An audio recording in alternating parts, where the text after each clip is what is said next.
Hello everyone, আসসালামু আলাইকুম। আজ আমি বাসায় পুডিং বানানোর চ্যালেঞ্জ নিয়ে নিয়েছি। তো পুডিং বানাতে গিয়ে আমি ইউটিউব থেকে পুরো মেজারমেন্ট ঠিকমতো দিলেও মাঝখানে আমার কিছু ভুল হয়ে গিয়েছিল।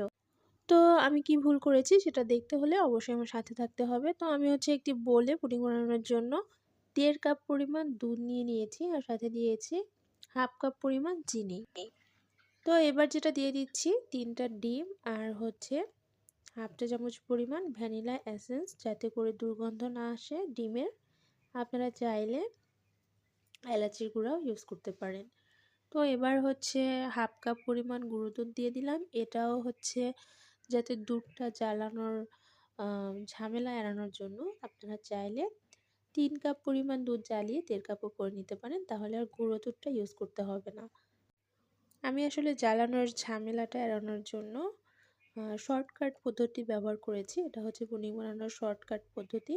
অবশ্য দুধটা জ্বালিয়ে করলে পুডিংয়ের টেস্টটা ভালো আসবে। তো এবার নেড়েই যেতে হবে, নেড়েই যেতে হবে, নেড়েই যেতে হবে যতক্ষণ না পর্যন্ত ভেতরের লামসটা না চলে যায়, ততক্ষণ পর্যন্ত ধৈর্য নিয়ে আপনাকে একটু নাড়তে হবে।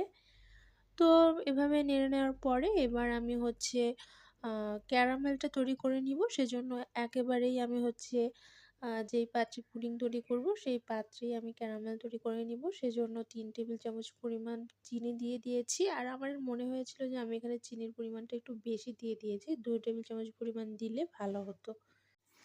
তো এবার আমি যে ভুলটা করেছিলাম সেটা আপনাদের সাথে শেয়ার করব। আমি চুলার জালটা মনে হয় একটু বেশি জোরে দিয়ে দিয়েছি, যার কারণে আমার ক্যারামেলটা দেখতে পারফেক্ট মনে হলেও খাওয়ার সময় মনে হয়েছে যে একটু তিতো হয়ে গিয়েছে। তো যাই হোক, আপনারা একটু কালার কম থাকতেই যেটা করবেন, চুলার জালটা বন্ধ করে দিবেন। এটা সবথেকে ইম্পর্ট্যান্ট বিষয়। তো আমি ক্যারামেলটা ঠান্ডা করে নিয়েছি পাত্রটা। তো এবার এর ভেতরে আমি যে মিশ্রণটা তৈরি করে রেখেছিলাম সেটা দিয়ে দিচ্ছি। তো আমার একটু বেশি ছিল, যেটা আমি একটা মগের ভিতরে করে নিব, স্টিম করে নিব। তো এবার আমি একটা রাইস কুকারের পাত্রে পানি দিয়ে এর উপর স্ট্যান্ড দিয়ে চুলায় বসিয়ে দিয়েছি। তো পানির ভিতরে স্ট্যান্ডের উপরে এবার আমি ওই পাত্রগুলো সেট করে দিব। তো কিছুক্ষণ ঢাকনা দিয়ে ঢেকে এভাবে 30 থেকে 40 মিনিট মিডিয়াম আঁচে আপনাকে রান্না করে নিতে হবে, স্টিম করে নিতে হবে। তো এটা আমি ঢাকনা দিয়ে ঢেকে ফিরে আসছি 30 মিনিট পর।